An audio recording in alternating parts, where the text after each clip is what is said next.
And now it's time for Make It Happen with David Lorms. He is an award-winning insurance expert, best-selling author, and business owner talking about how to make your life, your career, and business better. Here's David. Welcome to another episode of Make It Happen with David Lorms, and I'm excited today because we have the new Frank Black Middle School Principal Paolo Castagnoli. Welcome Everybody to the gets show. stuck right there at the end. It's Italian, right? That's right. Yes, it is. Castagnoli. Well, welcome to the show. Thanks for having me. I'm glad that you're here. And, being a new principal in the community, a lot of people probably don't know much about you. Okay. And I thought we'd start off about telling us where you're from. Where did you grow up? Where's your upbringing? Okay. I'm not from Texas. I grew up in the West Coast in Northern California, San Francisco to be exact. I was born in San Francisco and raised across the bridge in Marin County back in the days when it was affordable to live there, actually. Beautiful there, though. Yes, that's beautiful. A great place to grow up. I love it and miss it quite a bit. So I grew up out there, and then when I came to school, I came to Texas. I had a couple sisters living in Dallas. They were working for the Texas Instruments, and my parents were anxious to get me out of the house, of course, being the last of 5 kids. 5 kids? Yeah, last of 5. Did your parents not have another hobby? I don't know about that. I mean, I guess when I was growing up, people were like 5, but I knew some families with 12 and 13. Oh, of course. My gosh. And, for Italians, it's kind of normal, I guess, to have a lot of kids. So, yeah. Part of the culture.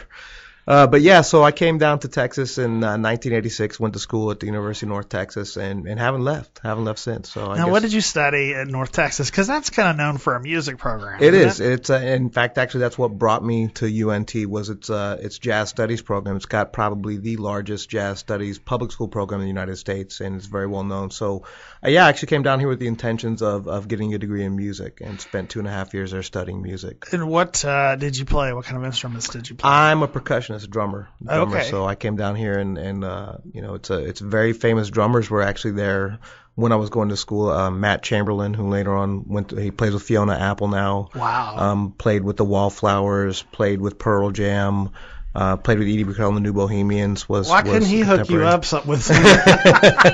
He's too busy doing all those other jobs, right? Did you start off with percussions, or did you play? No. Actually, I started off originally, actually, my first instrument was a clarinet. My grandfather, who was an Italian immigrant, was a vaudeville musician, and he played clarinet and was out in L.A. And did that for years. Both my parents are from L.A. They both grew up in L.A. Oh, okay. So my dad grew up in a show business family, and actually, there's a DVD out now that we found.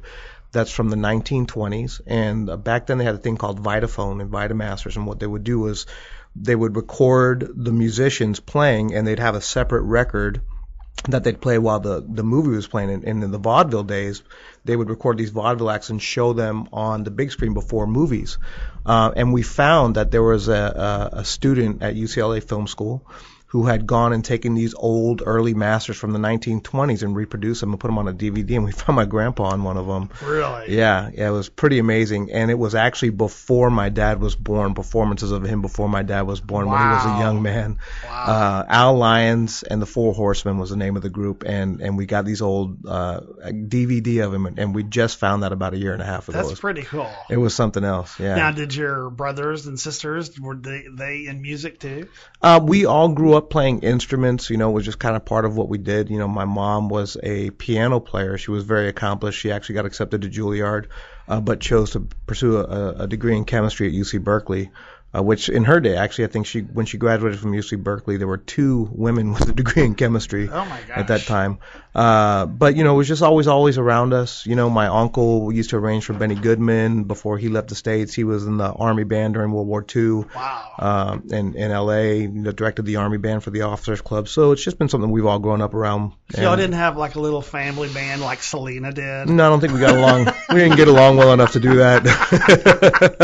Play at a restaurant somewhere. No, yeah. That's funny because my first gig was actually playing in a mariachi band in a restaurant right? when I was in high school. Yeah. Well, that's cool. Yeah. Okay, well, back to North Texas. So you are actually there to study percussion. Yeah. And did you graduate from there? No, I didn't. I actually spent, a lot of musicians, when you get a gig, you're professional. So I was there for about 2.5 years studying, and I started working. I started going out of town a lot on the weekends, and it was too hard to keep my feet in both worlds. So I stopped studying in '89, and at that point in time, I took on the career of being a full-time professional musician, and was fairly successful, paid all my bills and never asked anyone for money. Were you ever on MTV? No, I wasn't. I don't know. Probably the biggest gig I did was we played at the Freedom Fest here in Houston. We opened up for the Doobie Brothers, played in front of about 100,000 people. That's amazing.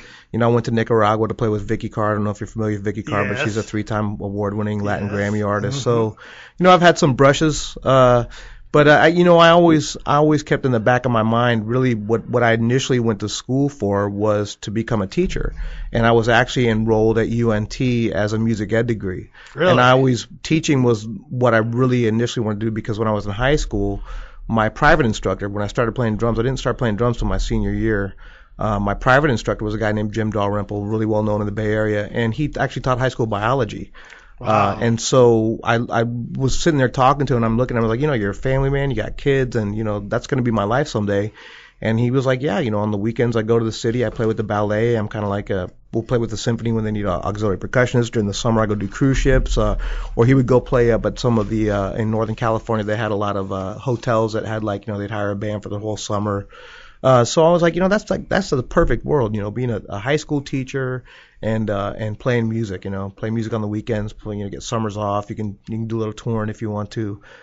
So eventually I came back to that when I got married and settled down and had some kids, and ended up going to U of H. I was living in Houston at the time, and got my degree in political science. And Before we go on to that, let's talk more about high school. So you just picked up the drums in high school and then became professional? That's pretty wild. I mean, people are in band for years and still don't get to that level of expertise to be able to play. I think it's like anything. When you're well schooled in something, the transference of it becomes it's readily adaptable. It's kind of like language. They say people who learn a language really, really well can transfer those skills to learning a new language. Right. And I think I knew how to read music. I studied piano, trumpet, saxophone. So you did play other instruments before the drum? Absolutely. Okay. I was a trumpet player. In fact, my senior year in high school, I played timpani in the orchestra. I played in the Marin Symphony Youth Orchestra under the direction of this great conductor, just recently retired, actually, Hugo Rinaldi. He's really well known in the Bay Area.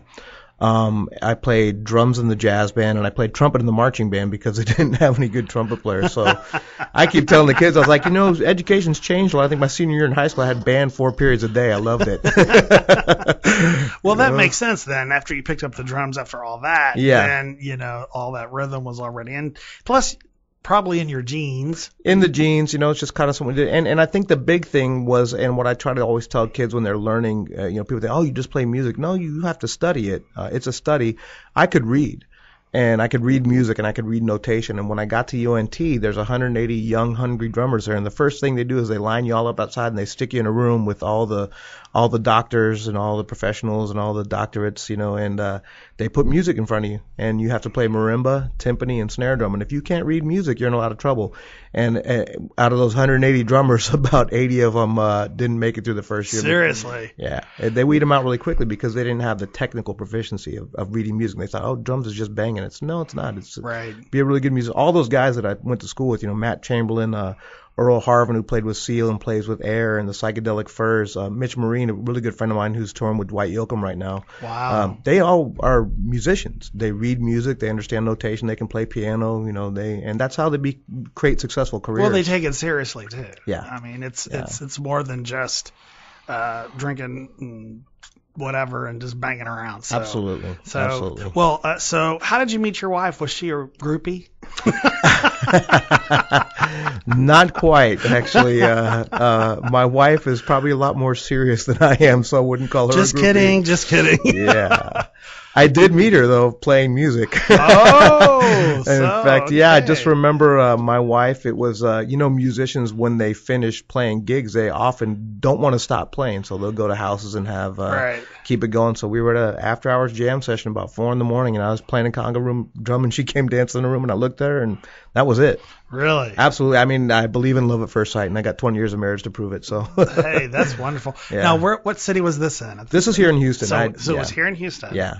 I had joined a band here that was pretty successful, regional band called Beat Temple. This is probably back in 1992. I moved to Houston. Thank you. And so were you at University of Houston? No, not at that time. That time okay. I was just playing. Okay. Mm-hmm. So were you married before you went to school, back to school, or was it the opposite? We planned on getting married, and I re-enrolled in school. So I actually started school in August, and we got married September 10th. And your major was political science? Yeah. And so what did you do after that? It's kind of interesting because at that time I wasn't really 100% sure about my career goals. I knew that it was time for me to kind of shift, get a day job. My wife got pregnant, after we got married, so we had a kid coming, and it was like, it's time to get a job now. So I still really always had that love of teaching, love of working with kids, and but was undecided until the summer when I was finishing up my degree, and I had thought about going to graduate school and getting a degree in public administration. And my initial idea was to kind of work with inner city after school programs, work with the mayor's office, building programs like that. But I went and interviewed at a school, and I finished school on Thursday, and I was in the classroom teaching Monday. No kidding. Yeah. Wow. You charmed life. That well, doesn't happen to many people. I finished school on Thursday in the summer and went right there on Monday, and it was right in the classroom, straight in. All right, well, let's give a shout out. What's your wife's name? Teresa Castagnoli. Hey, Teresa. So you've been mentioned now. And thanks for putting up with him for 21 years. That's right. And just so you know, we understand each other very well. My wife's also an educator, too. So, that's great. Yeah. Okay. And so you already mentioned the kids. How many children do you have? 2 kids. Two kids. How old are they? My son is 19, and my daughter is 17. She's a senior. She'll be a senior this year at the high school for the performing arts. Both of them are HISD, born, bred, and raised from day one. And my son just finished his first year of college at the University of New Orleans. He's getting ready to go back in about a week. And what is he majoring in? He's also majoring in music, jazz studies. Gosh, see, that's great. Well, the whole family. Y'all could be the Partridge Family. Yeah. He's he actually, it's funny because when he went, HSPVA is a great school, and he got in and he was very excited about it. He goes, but Dad, I don't want to, be a musician. I know it's a great school and I want to go there. I think I want to study engineering. I was like, awesome. That sounds great. And then about junior year, I think it started coming out, I just can't see myself doing anything else. I was like, oh no, come on, kid. Right. Get a high paying job because I want to be in a good nursing home. Thank you. I don't even need just give me a little shack on the beach. I'll be fine. Yes. Keep telling me I'll go out sailing one day. You'll never see me again. And what are their names? Paolo Castagnoli Jr. Jr. And my daughter's name is Herlinda Patricia Castagnoli. Do you call him Junior? No, we call him Tony.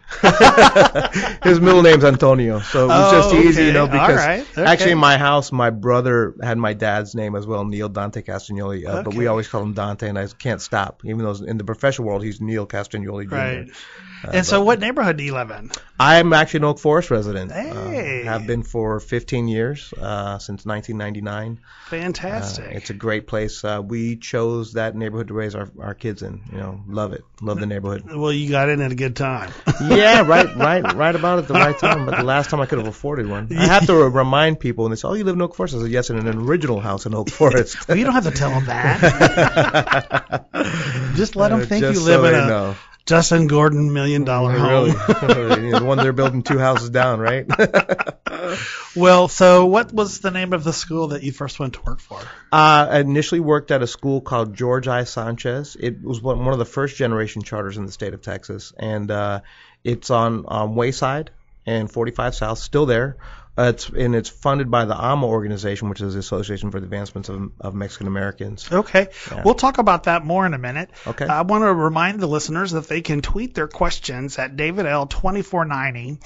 And we'll be back with Mr. Castagnoli to talk more about Frank Black Middle School after these messages.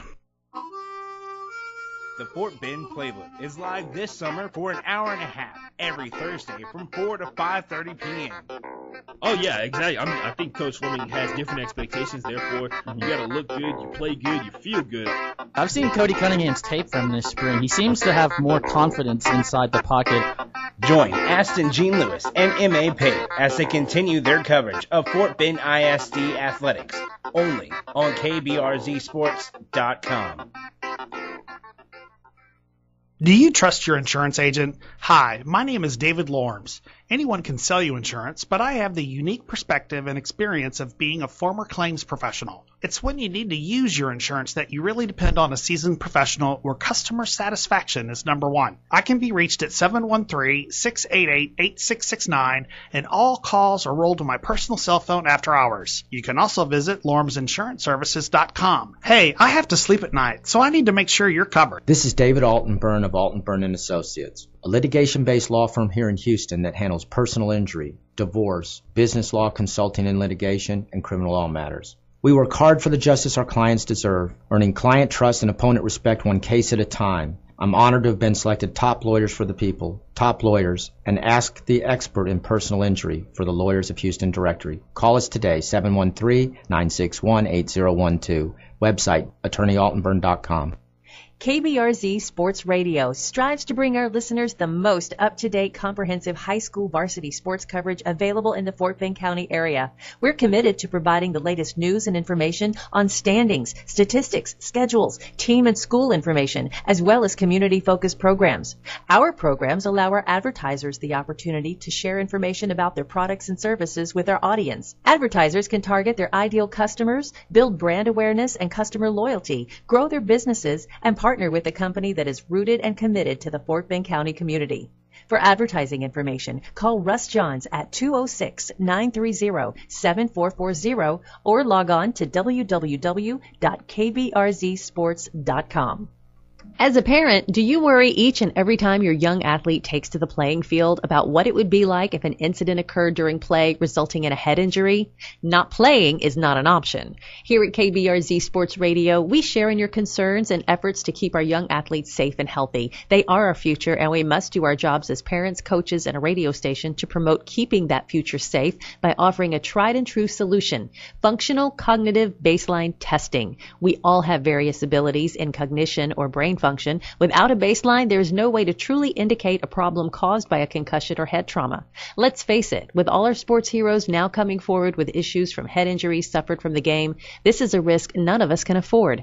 Check out temr.net for more information. That's temr.net.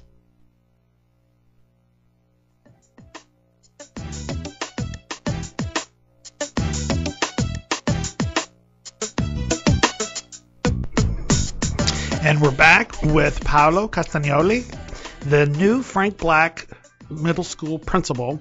And please tweet your questions at DavidL2490. And before the break, we were talking about your first job out of college. Yeah. And so how long were you doing that? So I was at George I. Sanchez for 2 years. I went in there and, just had absolutely no idea what I was getting into. Like I said, finished school on Thursday, didn't go through a teacher training program, and was in the classroom on Monday teaching. At the time, that was a school it used to be a contract alternative school with HISD, and they had just gone, like I said, first generation charter school in Texas when they opened up the new charters. And so it was a lot of rough kids, man. A lot of really kids who, were Austin, Milby, Chavez, kids from Denver Harbor, kids from all over Southeast Houston, and that was a pretty rough part of town back in those days. I remember specifically one of the first things I learned very quickly was the amount of intelligence that these kids had, the level of insight that they really had that was going underdeveloped. And just It really kind of guided my whole philosophy from that day on in education. Yeah, I just remember seeing these kids were so smart, so street smart, so cunning, and just I would sit there and talk to them. I'm just like, guy, you don't understand what your potential is. You don't know what you could do with yourself. And, a lot of these kids really grew up entrenched in the gang culture and entrenched in the gang lifestyle, and they didn't see any other options. They didn't see much beyond that, beyond their neighborhoods, beyond their own little zone of influence. And really, really made me really rethink about what we do in urban education in particular. Well, what would you say contributes to that to a lot? Is it due to the lack of parental guidance, do you think? There's so many different outside influences, and I would say lack of parental guidance, except for in some cases their parents were also gang members. I think it's just inherent in some of the inner city neighborhoods that we just have a lot of urban problems that we haven't solved yet. What I will say to this is I know for a fact that you put kids in good schools and you put them with the best teachers, with the best intentions, you can change that whole paradigm. Sure. And I've seen it happen. So, like I said, we can list all the factors outside of the school that create an at-risk youth, Sure. And we can go on for days about what you could do about that. But I like to focus on what we can do in the schools to change that, as opposed to what's causing it, because we can only influence what happens with that kid when they walk in the door and when they walk out the door. Yes. So that's my sphere of influence. That's my area of focus is what can we do with these kids regardless of where they come from. And when they come in, we know where they come from. We know what their unique challenges are. But how do we change that paradigm, and how do we influence these kids to understand that there's possibilities out there for them, that they can become something that they would never think about? Right. And so how long did you stay at that school? So I was there for 2 years, and after that, I went and joined a fledgling Yes Prep, which had just started. Of course, Yes Prep is now a huge, huge charter school entity in the state of Texas. And it happened that a buddy of mine who was a TFA teacher working at Marshall Middle School said, hey, my buddy who we were TFA cohorts. What's TFA? Teach for America. Okay. It's kind of a core of urban teachers. It's kind of like the Peace Corps of teaching, I guess, And they get kids right out of college that a lot of times go to great schools, really motivated, and they put them in high at-risk situations, urban schools, sometimes rural schools. Like in Mississippi, they'll go work in the Mississippi Delta or some of these. I actually knew some teachers who were in TFA and got sent to Hawaii. I'm like, you're in Hawaii. You don't know, Native Hawaiians can't afford land, can't afford houses. They're actually homeless, and they would have schools set up, and they'd have a huge homeless population there. So they go to the highest need areas. And Chris Barbick, who was the founder of Yes Prep, who now runs a whole entire school district in Tennessee, I went and talked to him. He was a good friend of my buddy Frank, who was also a musician, working at Marshall. And I went over there and I started working in their summer program the first year of the school, and they hired me to stay. And I stayed there for 6 years. I worked we had a parking lot with a bunch of temporary buildings Oh my gosh. in Guadalupe Plaza, where there's now a bunch of townhomes. And, when I got in there, it was really all we could tell the kids was we could promise them, hey, if you come here, great things are going to happen for you. 240 kids. And I remember our first graduating class, which Rick Perry spoke to that first graduating class, was 17 kids. But we had a kid go to Stanford. Wow. We had a kid go to Cornell. We had 5 kids go to Drexel University in Philadelphia, which is a big engineering program. And it just made me a firm believer in if you really put the right ingredients together and if you give kids something to grab onto and something to hold on to, you can make great things happen for them. That's great. Well, it sounds like you had a big impact on that school as well. Yeah, I think we, when I got there were 3 of us teaching social studies, and they initially made me the department chair. I'm like, dude, this is my 3rd year teaching. But we were building everything from ground up. So I think, not only the impact that we all had because we all worked so hard and put in so many hours, but the experience I got of how to build a program, how to build a curriculum. We wrote our own curriculum. Right. We didn't have a district office writing curriculum for us, and we went through a lot of changes those first 6 years. And I remember for a time when I was there, we were actually rated as the top high school in the state of Texas. I'm really proud of what we did there. We did a lot of work, and I think the hardest thing was, we were doing something at that time that people thought, or in the back of their minds might have thought that's not really possible. You can't do that with urban youth. You can't do that with at-risk youth. And I think we showed them that you can, and I think it's also created a lot of changes in many urban large school districts because they've looked at the models and they've created their own. If you look at HISD today, there are so many unique schools within HISD. And like I said, my kids started off in HISD. They went through elementary, middle, and high school in HISD, and had great options for kids. Right. Great programs. And I think a lot of that started with the innovativeness of some of the charter schools that came up and said, hey, you can create different models to serve your specific populations. Right. The unique students, unique schools.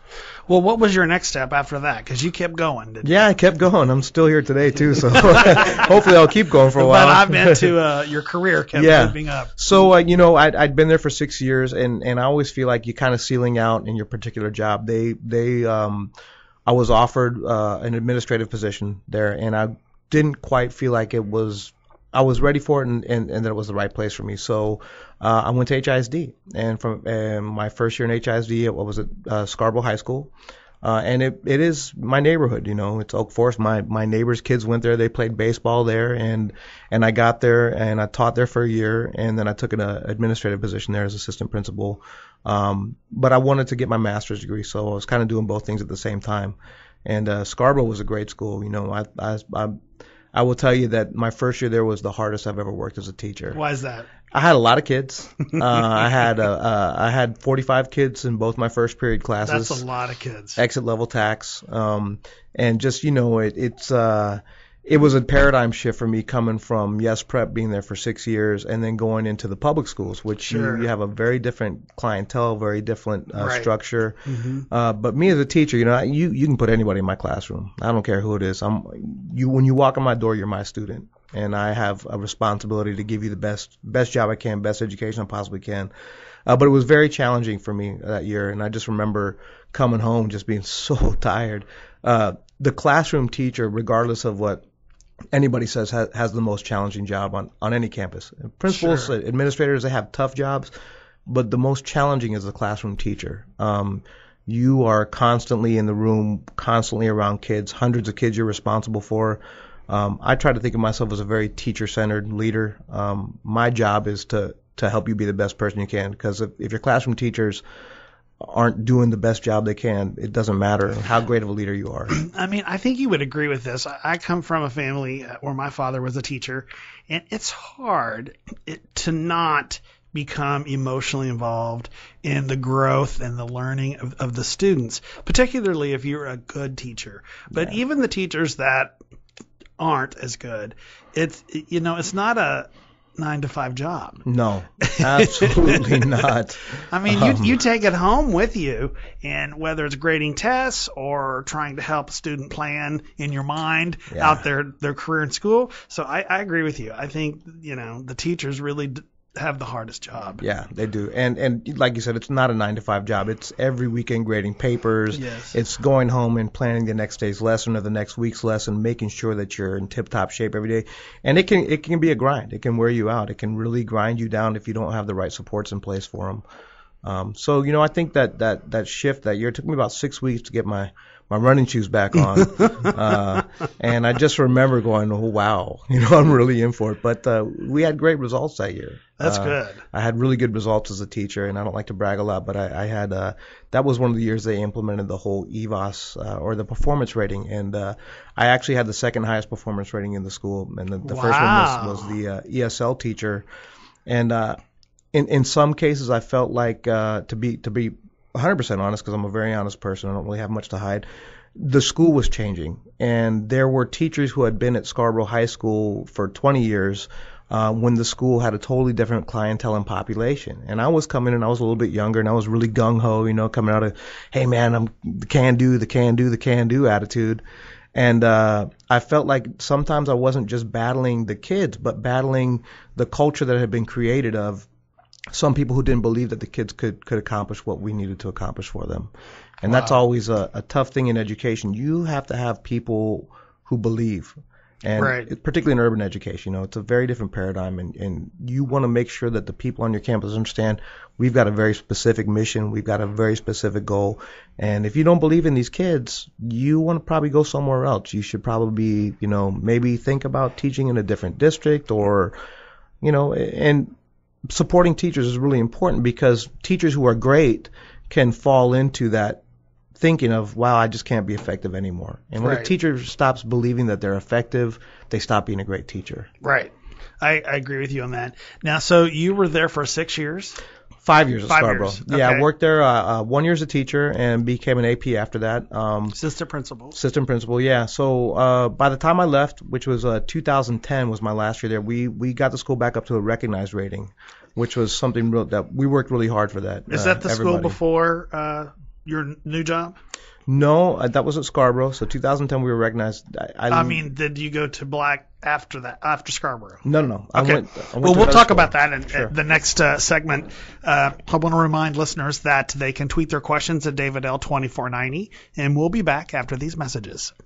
Performance Pilates and GTC Gym and Training Center in Greatwood are your answer to getting spring break swimsuit ready. We offer private and small group personal training and Pilates classes. GTC now with 24-hour access. Call 281-224-0013. More information at greatwoodtrainingcenter.com or performance-pilates.com. Just because it's summertime doesn't mean KBRZ Sports is off the air. This summer is jam-packed with broadcasts of all Sugarland Skeeter away games and your favorite shows, including the Fort Bend Playbook, Food Rampage, Fort Bend Spotlight, and the newest show, Make It Happen with David Lorms. So click your browser on your PC or smartphone on over to kbrzsports.com. KBRZ Sports, kids, community, commerce. KBRZSports.com is your home for Fort Bend ISD varsity sports, all Sugarland Skeeters away games, Fort Bend Playbook, Fort Bend Spotlight, Coach's Corner with Fort Bend ISD Athletic Director Philip O'Neill, Fort Bend Food Rampage, and Skeeter Nation. Check back often at KBRZSports.com for the latest scheduled events, activities, and outings in the Fort Bend community. KBRZ Sports, kids, communities, and commerce. Hope you don't hear that sound at the 5th Annual Great Grown Up Spelling Bee on Thursday, September 18th from 6 to 8 p.m. at the University of Houston Sugarland. Support the Literacy Council of Fort Bend County by being a spectator bee. The cost is $45 at the door. Sponsorship and underwriting opportunities are available and range from $75 to $5,000. For more information, visit www.grownupbee.com or contact Christina Guerra at 281-240-8181. Your support can change a life. Texas Community Referral Network is all about the community. Have access to the best businesses on our local websites and numerous money-saving offers on our free mobile app. Go to tcrnhouston.com to find your community website and visit your mobile app store to install the free TCRN app and start saving today. TCRN, connecting you with the community. Tired of going to the same restaurants every week? Want to know what new eateries have opened up recently? Tune in to the Food Rampage as Dominique and Priya dish about their favorite restaurants. Catch us live every Tuesday at 3 p.m. on kbrzsports.com and iHeartRadio for the live show. Be sure and follow us on Twitter and like us on Facebook at Food Monsters. Join us as we rampage through the Houston area.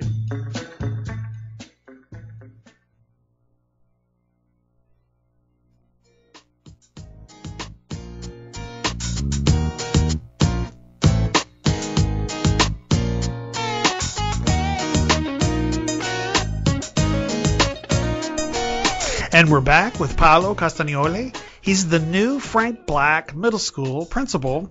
And before we went to break, we were talking about one of his previous positions, and that was at Scarborough High School as assistant principal. Yes, sir. And you were there for 5 years, and then you were about to tell us where you moved on next. Yeah, so after that I went to another HISD school. It's called East Early College High School. The early colleges partner with HCC. They're a very unique program, and they partner with HCC. And what happens is when the students enroll through the early college program and a lot of grant funding from the Bill and Melinda Gates Foundation, the Texas Higher Ed Board, they can start taking college classes as early as 9th grade. And so the ultimate goal for those students is to be able to receive an associate's degree in their 4 years of high school, and they do it through a dual credit program. Oh, so that's awesome. It's a great program. So I was there 4 years, learned a lot about early college. I think we actually set the record, the national record this year for associates awarded in 4 years. We had 101 students out of 108 graduate with a 2-year degree from HCC. Wow. And yeah, I was really proud of that. It's a great start for those guys. Oh, it's awesome. I mean, you think about a kid who's going to college at 18 and they're a junior. Yeah, that's great. Yeah. I really like that. Yeah. So, and how long were you there? 4 years. 4 years. 4 years. And then Frank Black, right? Then Frank Black. Okay, so why Frank Black? Why did you want to make a change? Well, people have been constantly, when are you going to go for the principalship? When are you going to go? And I was like, I know that to be a great principal, it takes an incredible amount of time on task. And, I had kids. My son was a typical boy, not always the perfect student, took a lot of work. But after he finished his first year of college successfully, and I was very proud of him, he's on scholarship over there. It's like, keep that scholarship, or HCC looks pretty good. Right. Tuition is just really high now. My initial intention was just to get in the pipeline. The HIC has a pipeline process. Sure. And get my name out there. And then next year, start really looking at schools heavily and finding the right school for me.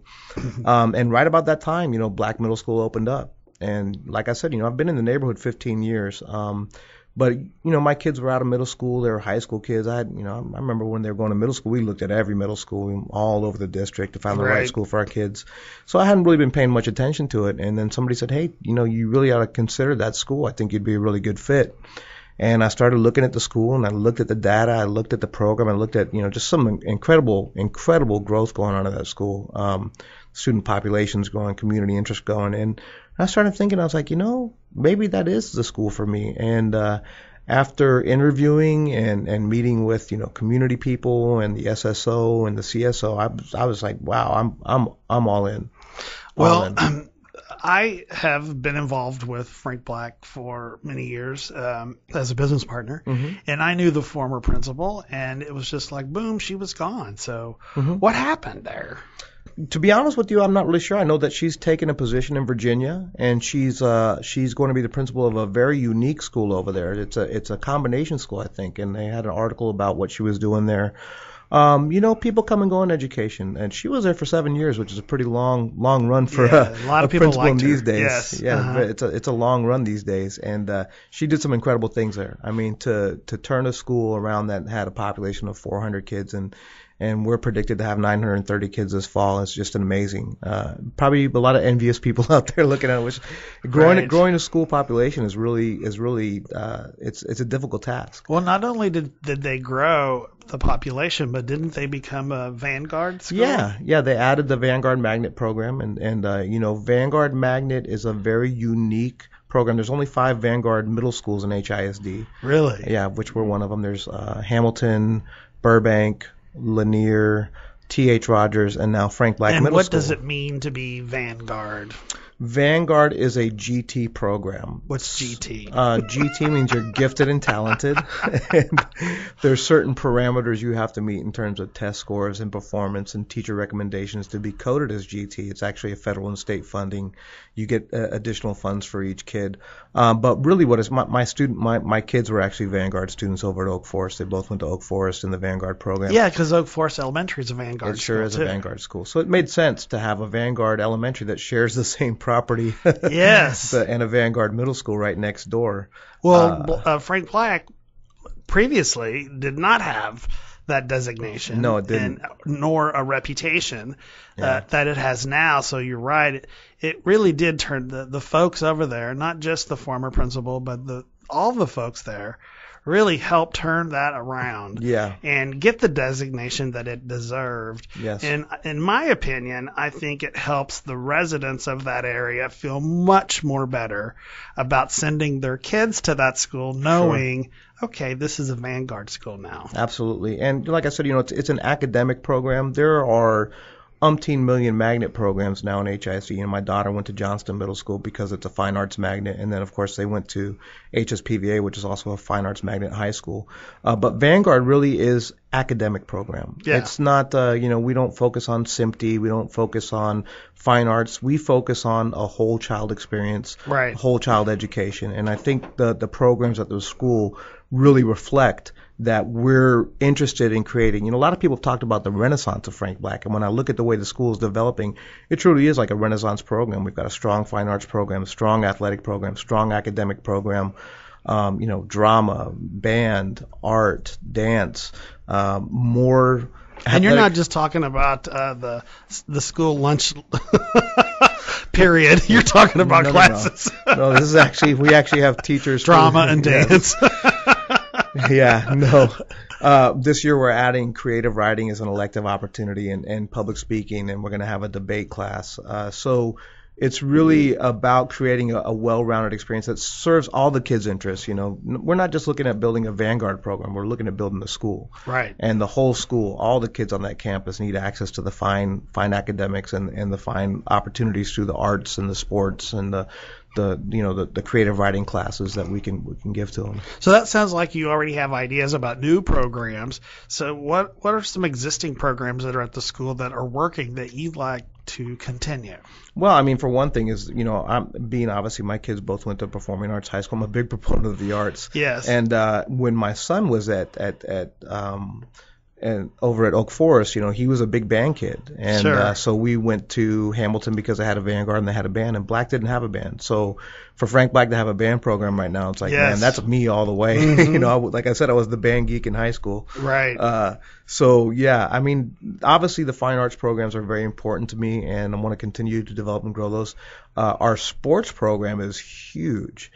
We this year may have up to 15 different sports opportunities for kids, including things like archery. We have actually Friday at our school, our teachers are going to be trained on archery. Somebody's donated archery gear to the school, and we're going to partner up with Oak Forest to offer an archery club that may turn into a competitive sport. In middle school, it's a little different than high school because you have 7th and 8th grade are the UIL sports, and a lot of sports that become UIL in high school are club sports in middle school. So we have the softball, we have baseball, we have archery, we have lacrosse, swimming. I mean, you name it. And I'm very competitive. I like to be the best. I like my schools to be the best at everything we do. So you can bet your bottom dollar that I'll be at those games and I'll be cheering them on, and I'll be pushing my coaches to make sure that we have the best teams out there. Well, it seems like, and I do know personally that you have a lot of support from the community. I know Justin Gordon helped redo the baseball field. Yeah. Of Justin Gordon Holmes. He was on the show last week. Awesome. And he and many other people are big supporters. But tell me about, I'm sure you could use some more support. What are some things Absolutely. that you're looking for that the community can do or the businesses can help out with? We are always looking for community involvement in the school. Some of the facilities funding is very costly. The majority of a school's budget goes to first its instructional staff. And when I'm looking at the three things I really want to build out on that campus, number one, of course, is instruction.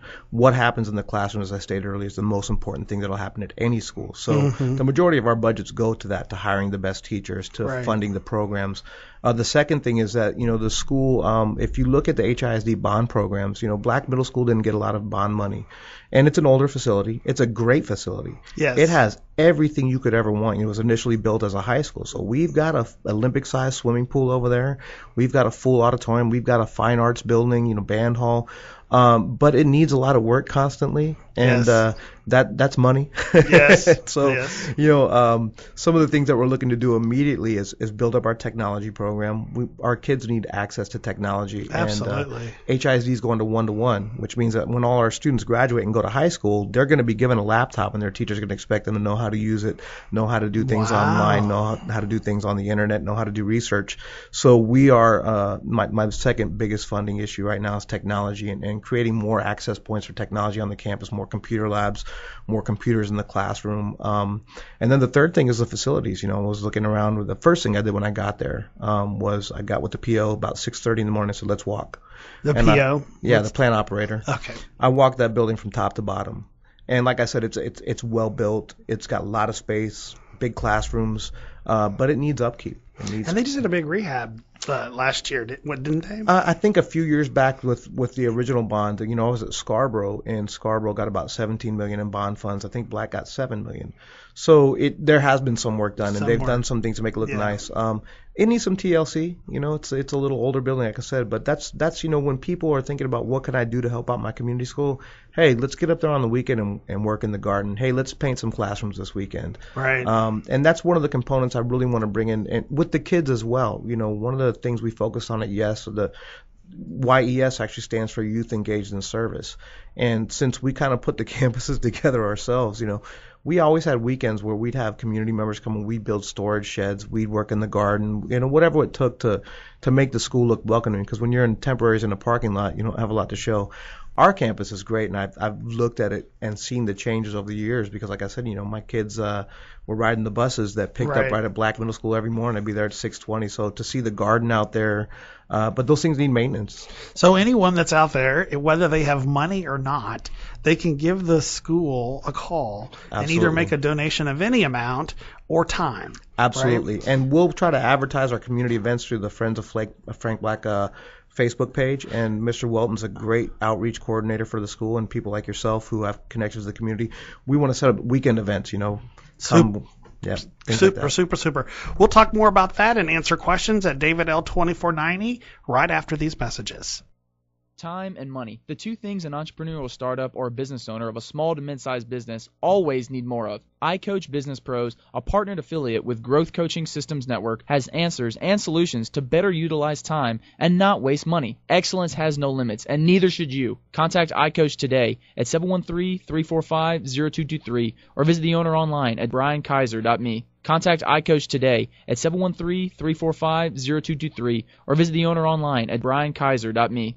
Some of our most successful insurance agents in the Houston area are in the multicultural market. In fact, over 40% of our market here is Hispanic or Asian, with both growing rapidly. There has never been a better time for bilingual individuals to join our team of business owners here at Farmers Insurance District 30.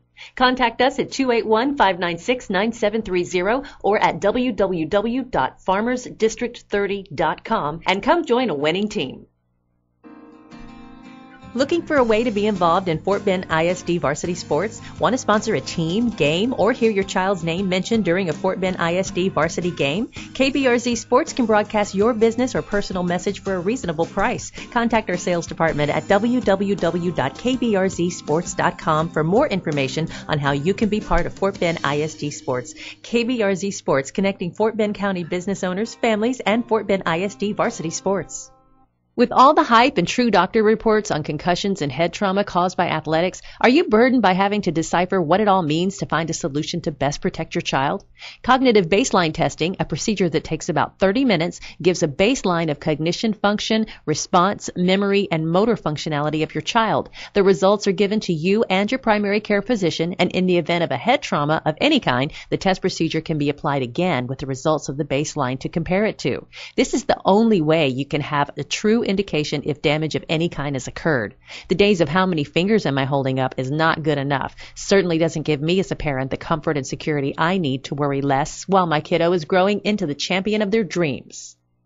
Do you trust your insurance agent? Hi, my name is David Lorms. Anyone can sell you insurance, but I have the unique perspective and experience of being a former claims professional. It's when you need to use your insurance that you really depend on a seasoned professional where customer satisfaction is number one. I can be reached at 713-688-8669, and all calls are rolled to my personal cell phone after hours. You can also visit lormsinsuranceservices.com. Hey, I have to sleep at night, so I need to make sure you're covered.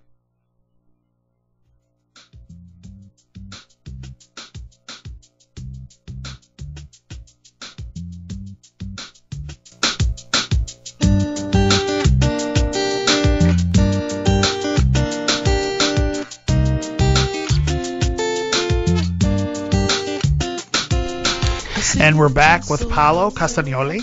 He is the new principal at Frank Black Middle School, and we have got several questions for you that the listeners want to know. All right. And our first one is from a good friend of mine. Her name is Lucy, and she wants to know if you plan to have after-school programs.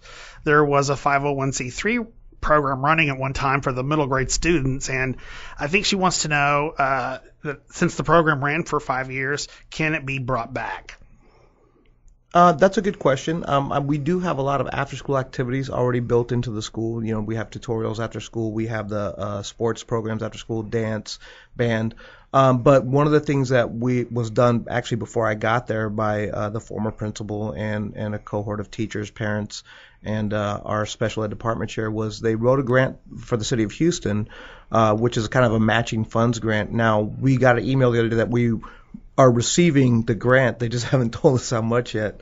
But I'm committed to having the school open after school. So one of the things we're looking to do is creating a rec room for kids who aren't in sports, who aren't in studying, just a place for them to hang out, play ping pong, stuff like that. So yeah, I'm absolutely looking at different options out there for the kids. And for those of you who don't know, 501(c) is a nonprofit organization. So I'm partnering with businesses and nonprofits to create those opportunities for kids. Yeah, I think she wanted to make sure that it was free and have sponsors to cover the cost. Right. Yeah. So and I think during the break you told me you had received her email. Just haven't had a chance to get back to it. So, if it's the same Lucy, person, we're working on it. That's right. Okay, we have another question, and that is, if you want your kid to go to Black, how do you get into the program? Obviously, the number one way to get in the program is just be in the neighborhood. And if you're in the neighborhood and you haven't considered Frank Black, I'd encourage you to come by and visit us. I'll be on campus, fortunately, now because as a new principal, I had to do a lot of induction training this summer. But we're there, and we're always open, and you want to come see what we're doing and walk the school. So that's the first thing. Anybody who lives in our zone is automatically granted entrance to the school. The second way is through the Vanguard application. And the Vanguard, like I said, is a very specific program. They have specific requirements to get in for GT kids. But if you're GT and you're looking for a great home, come to Frank Black Middle School. Gifted and talented. That's right, gifted and talented. Parents out there. And the third way is through what we call a principal's agreement transfer. And that's for any kid who wants to make Frank Black Middle School their home. And, we ask that you bring up a copy of your last report card, of your STAR scores and your Stanford scores. And we look as a committee at the kids, and we look for kids who we think would be a great fit for the school and who would benefit from being at our school. Well, I can personally attest to the fact that I have walked the campus and I have met many of the teaching staff and the other staff there, and they're all great, quality, well-educated people. And we were talking during the break about as when I first moved to the neighborhood about 12 years ago, there just wasn't as good of a reputation for Black, and I'm not sure why, as it is now. Mm-hmm. And what do you think caused that change? And, I think a number of factors kind of lined up. Obviously, there was a renewed community interest in the school. And, I often talk to people about community schools and being a product of community schooling. I had the benefit of going to the same elementary, middle school, and high school with the same kids. All five of us went to the same school. By the time I walk into high school freshman English, they look at me and go, another Castagnoli. But I mean, there's some continuity to that. There's some very important things that are lost. And I think people from the community realizing that, hey, that's our school and we want our kids to go there is always the first thing that's going to make a school change when a school has gone through what I call a downward spiral cycle. And the things that cause that are varied and many. And I think a lot of it is perception. People just think like, oh, well, this school's over here shinier and brighter and better. But really what makes a school is the people who are in it. It's the teachers there. It's the dedicated staff and faculty. And I can tell you, having met a lot of the teachers already and pretty much all the office staff and the admin team, a bunch of great people over there. People who really care about kids, people who are willing to do whatever it takes for kids, people working hard for kids. So I think when people started to reconnect with the people there at the school and kind of see like, hey, these are teachers, these are great teachers, hey, these are great office, staff, why not? Right. Why not Frank Black? And once our kids went there, of course, it starts to build itself because the word gets out, In addition to that, I think we've got some unique things to offer people, which is, you're not going to find too many schools that have the facilities that we have, in terms of the size and what we can offer. We can offer pretty much any program almost that a high school could offer because it was initially built in that capacity. Right. Well, I definitely know you have a lot of passionate parents that are eager to help and help either with donating their time or help fundraisers and so forth like that. And so not every school has that. And I think y'all are unique that way. Very unique. And I think that, like I said earlier, parent involvement, it tends to dwindle as the kids get older. I think back of where I was when my kids were in high school. It's kind of like, well, you got your car now, so I don't have to drop you off at the bus at 6:30 a.m. anymore. It's great. But, involved parents make a huge, huge difference. And and not just parents, community involvement. Because, like I said, when I grew up, the community was kind of, the school was the center of the community. Right. It's where my mom would meet other moms because I was friends with their kids and they lived close by and you establish relationships and friendships. And some of that, I think, in the urban education has moved away a little bit. But I think we're bringing it back slowly, and I think HISD is committed to bringing that back. Well, I think that's wonderful. I can just really tell that you've got a lot of energy, a lot of great creative ideas. You live in the neighborhood, so you're personally invested, and I think that's exactly what this school needs to continue on its great path to excellence. And so we're happy that you're here. So, thank you very much. Yeah, we're happy that you're here. Is there any motto or any kind of thing that you go by, any impact that maybe you had younger that's made you so successful? I think, I have a few mottos. I have a lot of them actually. And as a teacher, I always feel first, I'm a teacher at heart still. I love to talk to kids. I love working with kids. One of the things that I always believe in is that, education changes lives. It absolutely does. I've seen it happen so many times. It changed my parents' lives. My mom and dad both grew up, my dad was the son of a vaudeville musician. They weren't very well to do. My grandfather couldn't read and write. And my wife's family, her dad was a migrant farmer who landed at the beaches of Normandy and went all the way to the fall of Berlin, came back, went on the GI Bill, went to UT, and became one of the first Hispanic American engineers to work at NASA. And my dad went to UC Berkeley, became a college professor, and taught at UC San Francisco for years and at Virginia Tech for the last 20 years. So I've seen what it's done. So my first belief is that, education changes lives. I'm sure for your kids, it was never an option not to go to college. Absolutely not. It wasn't not an option for me. It was just kind of like and so that's what we want to instill in our kids, that, I want kids to be able to see possibilities. Right. I think when they start seeing the possibilities in the world around them, they start to reach for them, they start to want them, they start to work for them. It's real important, and I think even for families who think that they may not be able to afford it, there are so many ways that you can get grants or loans or work part-time or whatever. You've just got to instill in the kid, hey, you're not done after high school. Absolutely. Absolutely. And my parents did that with all three of their kids, me and my two sisters. And I just have one degree. They all have others. Yeah. Other degrees. And my dad was a teacher. That's so, right. We weren't rolling in the dough. No. And it was just known. Yeah. It was just known. There was never a question. So I think that's wonderful that that's what you want to do. Absolutely. And I'm thinking when I'm looking at the kids, we have I think Frank Black Middle School really should be and will be the model for modern public urban education, because we serve all kids, and we have kids that are coming from backgrounds where their parents have PhDs and they're very smart and very successful, and we have some kids coming from some backgrounds where their parents may not have good educational experiences. Right. Every kid that comes to the school, but they can learn from each other. They can learn from each other. It creates that's what the world looks like today. Right. And we have an obligation in our schools, in our communities, in our neighborhoods, and in our country to make sure that we're giving our kids those shots, giving those best education opportunities. I personally feel like if you are being educated among different races or whatever, different cultures, that you learn not only the academic part at school, but you also learn about the cultures, and it's a much better education, in my opinion, than going to a school where it's all one race and they're all from the same background. And, yeah. Well, like I said, it's the reality of how we live together. That's right. And it's real world. Real world. And Houston's a very unique city in the sense that, with the no zoning laws and the way things are, we have very eclectic neighborhoods. And our school should be a reflection of the community around it and the neighborhood around it. And giving people those experiences helps people understand each other better. Yes. It helps break down the invisible boundaries that we put up that really aren't there, but we create them by thinking, oh, those people over there, or these people over here. And, oh, well, you have this and you have that. At the end of the day, we're all people, and we all kind of struggle with the same common issues of getting along with people. That's right. Learning how to find a partner in your life that you can get along with for forever, and finding meaning in your life, and finding a way to be successful, and finding something that you're good at, that you believe in, that you love to do. Right. And here's another question, and that is, I think every school deals with this, but what's your position on discipline? My position on discipline is the same as it's always been, and I will tell you that I've been in some very rough schools with some very rough characters.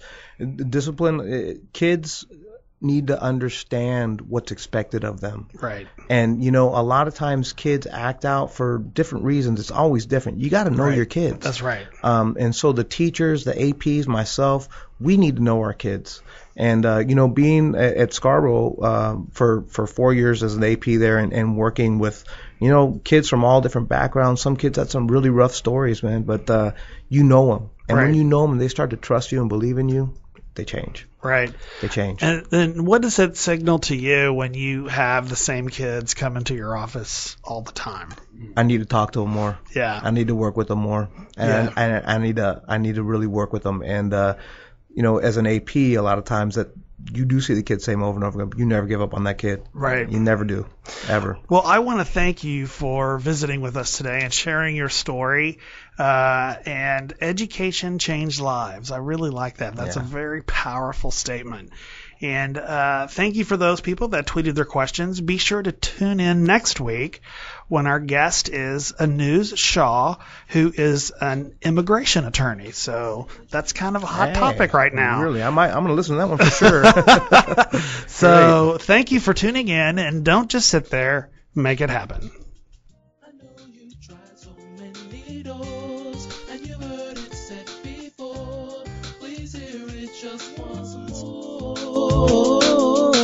Don't give up, don't you give up, baby. Don't give up, 'cause you're not alone. Don't give up on the love that's in your soul.